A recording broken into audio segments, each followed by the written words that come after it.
Sir class 10 থেকে তো class 11-এ উঠে গেছি, আমরা বড় হয়ে গেছি স্যার, কিন্তু বইটা আমাদের থেকেও বেশি বড় হয়ে গেছে। আগে এই পাতলা একটা বই পড়তাম, এখন বায়োলজি বইটা কিনে দেখি এই মোটা। স্যার ভয় লেগে যাচ্ছে, কি করব বুঝতে পারছি না। স্যার নেবো বায়োলজিটা নাকি নেবো না, কি আছে এতে, কোথা থেকে পড়া শুরু করব কিচ্ছু বুঝতে পারছি না। থামো থামো থামো, এত ভাবতে হবে না। আগে বোঝো যে সিলেবাসে কি আছে, সিলেবাসে কি বাঘ ভাল্লুক আছে। তোমাদের মনের মধ্যে একটা ভুল ধারণা ঢোকানো হয় যে 11-এর সিলেবাস নাকি খুব কঠিন, খুব হার্ড। তোমাদের মনের মধ্যে এই যে একটা ধারণা, এই যে একটা ভুল ধারণা, যেটা তোমাকে প্রথম থেকে ভাবাতে শেখায় যে 11-এর বায়োলজি 11টাই নাকি পুরোপুরি কঠিন, যেটা একদম ভুল। তোমরা যদি সিলেবাসটা দেখো একবার, তাহলে স্পষ্টভাবে বুঝতে পারবে যে 11টা যদি তুমি একটু পরিশ্রম করো, একটু যদি তোমার এফোর্ট দাও, তাহলে তুমি তোমার বেস্ট দিয়ে আসতে পারো, এটুকু আমি বলতে পারি।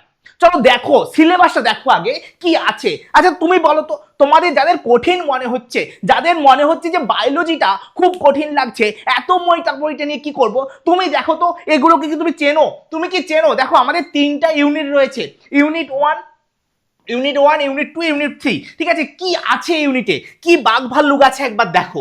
স্যার ফার্স্ট হচ্ছে ইউনিট 1, এতে কি আছে? এই ইউনিট 1 এর নাম হচ্ছে জীবজগতের বৈচিত্র্য, ঠিক আছে? জীবজগতের বৈচিত্র্য। স্যার এখানে কি আছে দেখো, ফার্স্ট আছে স্যার জৈব বৈচিত্র্য। ক্লাস 10-এ তুমি পড়েছিলে না, পড়েছিলে কি না জৈব বৈচিত্র্য? হ্যাঁ ওটাই আছে, ওটাই আছে এখানে। স্যার শ্রেণীবিন্যাসের প্রয়োজনীয়তা ক্লাস 9-এ পড়োনি তুমি? শ্রেণীবিন্যাস কেন করতে হয়, ট্যাক্সোনমি, সিস্টেমেটিক্স, ও পড়োনি? ক্লাস 9টা কিছুই পড়োনি, ঠিক আছে। তার জন্য তোমাদের কৃষ্ণেন্দু স্যার আছে, তোমাদেরকে আমি কয়েকটা ভিডিও দিয়ে দেব, যেখানে ক্লাস 9-এ যে কনসেপ্টগুলো ক্লাস 11-এ লাগবে সেগুলোকে আমি খুব ভালো করে ঝালিয়ে দেব, যাতে তোমাদের ক্লাস 9-এ তুমি পড়েছো কি পড়োনি আমার কিচ্ছু জানার দরকার নেই। ক্লাস 10-এ তুমি পড়েছো নাকি পড়োনি আমার কিছু জানার দরকার নেই, কিন্তু সেই কনসেপ্টগুলো, সেই জিনিসগুলো তোমাদের মনের মধ্যে আবার রিসেট হয়ে যাবে, এটুকু আমি বলতে পারি, ঠিক আছে? তো চলো দেখো তো, জীব শ্রেণীবিন্যাসের প্রয়োজনীয়তা ক্লাস 9-এ রয়েছে, তুমি পড়েছো। জীবের 3টি ডোমেন, এটা তোমরা পড়োনি, এটা তোমরা পড়োনি। আর এটা এত সহজ যেটা আমি এখানে পড়াবোই না, যেটা আমি এখানে পড়াবোই না। স্যার কেন পড়াবেন না? স্যার আপনি কি পড়াবেন না? পড়াবো বাবা, পড়াবো। এটা আমি পরের চ্যাপ্টারে গিয়ে পড়িয়ে দেবো, এমন ভাবে পড়াবো তুমি চাইলেও ভুলতে পারবে না, তুমি চাইলেও ভুলতে পারবে না, এটুকু আমি গ্যারান্টি দিচ্ছি। ট্যাক্সোনমি, সিস্টেমেটিক্স ক্লাস 9-এ পড়োনি? হ্যাঁ ওটাই আছে, একটু বড় করে আছে, একটু বড় করে আছে, একটু ডিপলি আমাদেরকে পড়তে হবে। আচ্ছা প্রজাতির ধারণা, এটাকে আমাদেরকে একটু ডিপলি পড়তে হবে, এটা আমাদের একটু নতুন কনসেপ্ট এসেছে। শ্রেণীবিন্যাসের স্তর, আচ্ছা দ্বিপদ নামকরণ পড়োনি? হ্যাঁ ওগুলোই পড়তে হবে, আরো হয়তো 2-1টা তোমাকে মুখস্থ করতে হবে, একদম সহজ আমি বলছি, খুবই সহজ। জাদুঘর, উদ্ভিদ উদ্যান, প্রাণী উদ্যান। উদ্ভিদ উদ্যান মানে কি স্যার? বোটানিক্যাল গার্ডেন আছে তো শিবপুরে, হাওড়া শিবপুরে বোটানিক্যাল গার্ডেন, হ্যাঁ সেটা সম্বন্ধেই পড়তে হবে। প্রাণী উদ্যান, জু, জু গেছো তো? হ্যাঁ ওটা সম্বন্ধেই পড়তে হবে, ওখানে কি আছে না আছে, কিভাবে কি করা হয়, ওর কি কি সুবিধা হয়, এই সমস্ত জিনিস পড়তে হবে, যেগুলো একদম সহজ, তোমাকে মুখস্থ করার দরকার নেই, একবার বুঝে যাবে তারপরে তুমি লিখবে, ঠিক আছে? আর কি রয়েছে? হারবেরিয়াম। হারবেরিয়াম তোমরা হয়তো অনেকে জানো, অনেকে হয়তো ছোটবেলায় করেছো, যে একটা পাতাকে আমি শুকনো করলাম, দিয়ে সেটাকে চিটিয়ে রাখলাম, ঠিক আছে, খাতায় চেটানো হয়, হ্যাঁ ওরকমই, কিন্তু যখন গাছ নিয়ে করা হবে সেটাকে হারবেরিয়াম বলবো। আমি একদম সমস্ত কিছু পড়াবো তোমাদেরকে, ঠিক আছে? আচ্ছা বিশ্বের বৃহত্তম হারবেরিয়াম, বাংলার হারবেরিয়াম, এই সমস্ত পশ্চিমবঙ্গের যে হারবেরিয়াম রয়েছে সেই সমস্ত সম্বন্ধে পড়তে হবে। মানে এই চ্যাপ্টারটা খুব কি কঠিন? তুমি বলো তো খুব কি কঠিন? আচ্ছা স্যার এগুলো কি আমি পড়েছি? হ্যাঁ এগুলো আমি পড়েছি, এগুলো আমি জানি, এগুলো আমি জানি, শুধু তোমাকে আর একটু করে জানতে হবে, ব্যাস এটুকুই। ভয় পাওয়ার কিচ্ছু নেই, যারা ভয় পাচ্ছ কিচ্ছু নেই ভয় পাওয়ার, এর মধ্যে এক বিশাল কিছু বাঘ সিংহের ভেতরে নেই, ঠিক আছে? বাঘ সিংহ আছে এই চিড়িয়াখানায় আছে, কিন্তু এই সিলেবাসের মধ্যে নেই। ওকে চলো কি আছে নেক্সট চ্যাপ্টারে? নেক্সট চ্যাপ্টার স্যার জীবজগতের শ্রেণীবিন্যাস, 5 কিংডম ক্লাসিফিকেশন ক্লাস 9-এ পড়েছিলে ইয়েস অর নো? আচ্ছা পড়োনি, কোনো ব্যাপার নেই আমি পড়িয়ে দেবো, ঠিক আছে? 5 kingdom classification, Monera, Protista, Fungi. Sir Plantae Animalia কোথায়? হ্যাঁ পরের দুটো চ্যাপ্টার প্লান্টি আর অ্যানিমেলিয়া, দেখো হয়ে গেল 3টা চ্যাপ্টার পূরণ। খালি টোটাল ফার্স্ট ইউনিটে আমাদের 4টা চ্যাপ্টার আছে, 4টা চ্যাপ্টারে কি আছে বুঝে গেছো? এগুলো আমরা সমস্ত পড়েছি, প্রত্যেকটার ইন্ট্রোডাকশন আমরা অলরেডি পড়ে রেখেছি। যদি না পড়ি আমরা পড়ে নেব, ঠিক আছে? আমরা পড়ে নেব এই ইউটিউবে ফ্রিতে। আমি সমস্ত যে ইন্ট্রোডাকশন, সমস্ত বেসিকগুলো তোমাদেরকে আমি পড়িয়ে দেব। ওকে, চলো নেক্সট উদ্ভিদ ও প্রাণীদের গঠনগত অঙ্গ সংস্থান। নেক্সট ইউনিট, উদ্ভিদ ও প্রাণীদের গঠনগত অঙ্গ সংস্থান। স্যার এখানে কি আছে? হ্যাঁ, এখানে তোমাদেরকে নতুন কিছু পড়তে হবে। স্যার আমরা জানি উদ্ভিদের মূল আছে, কাণ্ড আছে, পাতা আছে, কিন্তু তাদের কি ব্যাপার আছে ভেতরে? কোনো পাতায় সমান্তরাল শিরাবিন্যাস, কোনো পাতায় জালিকাকার শিরাবিন্যাস। স্যার এগুলো জানি, ক্লাস 9-এ পড়েছি। আরে হ্যাঁ, ওগুলো একটু ডিপে পড়তে হবে, ঠিক আছে? কোন পাতা কিভাবে থাকে, কোন পাতা করতলাকার, এই জিনিসগুলো আমরা একটু ডিপলি পড়বো, একটু না অনেকটা ডিপলি পড়বো, ঠিক আছে? আচ্ছা, পুষ্পবিন্যাস, ঠিক আছে? পুষ্পবিন্যাস বলতে মানে কোন ফুলটা কিভাবে বিন্যাস হয়েছে সেটাকে আমরা সংকেতের মাধ্যমে লিখবো। দারুণ মজা লাগবে, যারা পড়বে তাদের দারুণ মজা লাগবে। একদম সংকেতের মধ্যে লিখে বলে দেবো যে ওই ফুলের মধ্যে কি কি আছে, কটা কি আছে, সুন্দরভাবে বুঝতে পেরে যাব, ঠিক আছে? ফুল, ফল, বীজ এগুলো একটুখানি পড়লেই হয়ে যাবে, একদম চাপ নেবে না।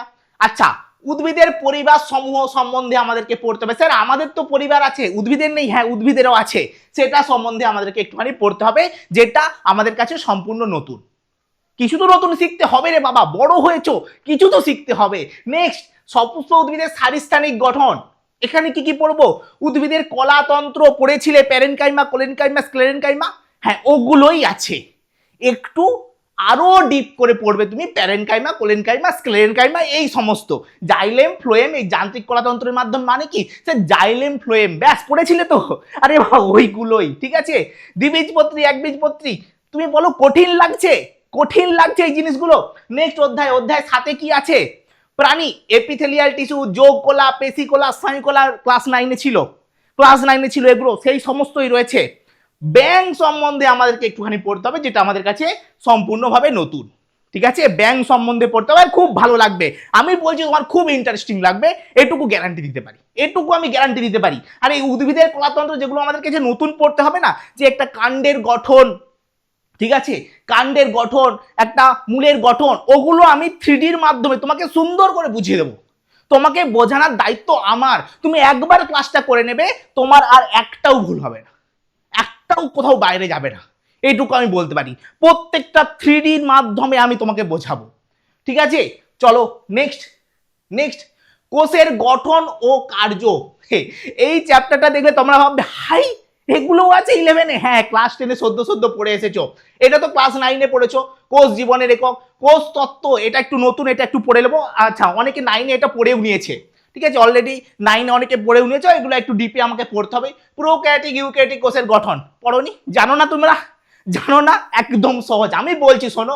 উদ্ভিদ প্রাণী কোষের পার্থক্য, উদ্ভিদ কোষে কি আছে, প্রাণী কোষে কি নেই, সবাই বলতে পারবে, আমি জানি তুমি বলতে পারবে, ঠিক আছে? কোষ প্রাচীর, কোষ পর্দা। আচ্ছা, কোষ অঙ্গাণুগুলোকে নিয়ে পড়তে হবে, নিউক্লিয়াস, এন্ডোপ্লাজম, রেটিকুলাম, সমস্ত যে কোষ অঙ্গাণু আছে ওগুলোকে নিয়ে আমাদেরকে একবার পড়াশোনা করতে হবে, ঠিক আছে? নেক্সট কি আছে স্যার? জৈব অণু, বায়োমলিকিউলস, যেটা ক্লাস 9-এর ফার্স্ট চ্যাপ্টারে ছিল, ফার্স্ট চ্যাপ্টার না, সেকেন্ড চ্যাপ্টারে ছিল, ঠিক আছে? বায়োমলিকিউল ক্লাস 9-এ ছিল, সেকেন্ড চ্যাপ্টারে। মনে আছে কি? প্রোটিন নিয়ে পড়েছিলাম আমরা, কার্বোহাইড্রেট নিয়ে পড়েছিলাম, লিপিড নিয়ে পড়েছিলাম, নিউক্লিক অ্যাসিড নিয়ে পড়েছিলাম। খুব মজা হবে, প্রত্যেকটা জিনিস তোমাদের জানা, এবং প্রত্যেকটা জিনিসকে আমরা একটু ডিপলি পড়বো, ব্যাস, আর কিচ্ছু না। এনজাইম নিয়ে আমরা পড়বো, এনজাইমের প্রকারভেদ, ধর্ম, ক্রিয়া, এসব সম্বন্ধে নিয়ে পড়বো, ঠিক আছে?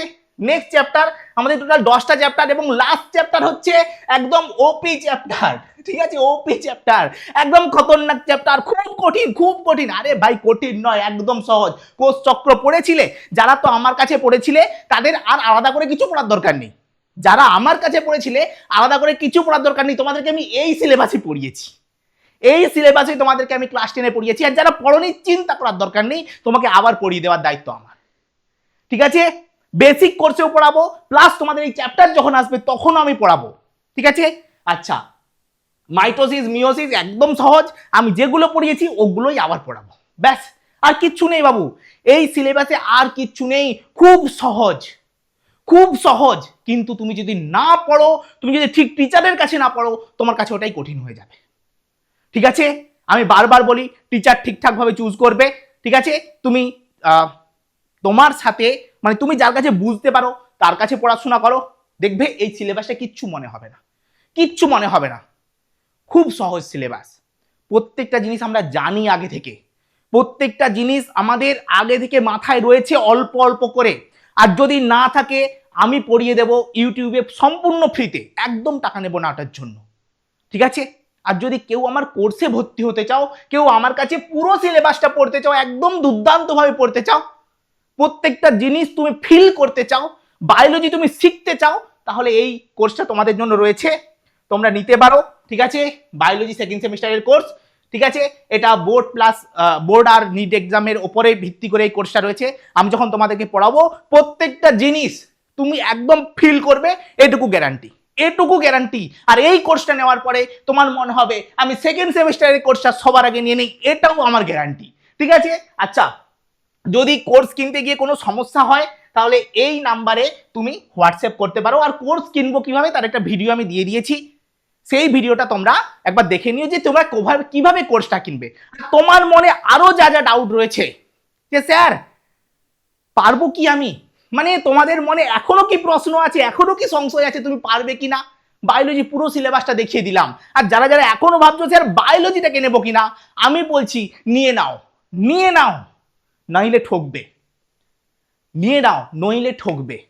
স্যার কম্পিউটার সায়েন্স নেবো, হ্যাঁ সেটাও নাও, ফোর্থ সাবজেক্ট নাও, ফোর্থ সাবজেক্টটা নাও, দেখবে আমার আজকের কথা তুমি ক্লাস 12-এ যখন পার হবে তখন বলবে ভাগ্যিস নিয়েছিলাম, ভাগ্যিস ফোর্থ সাবজেক্টটা নিয়েছিলাম। ঠিক আছে, চলো আজকের ক্লাস এখান পর্যন্তই, দেখা হবে তোমাদের সাথে নেক্সট ক্লাসে, চলো টাটা।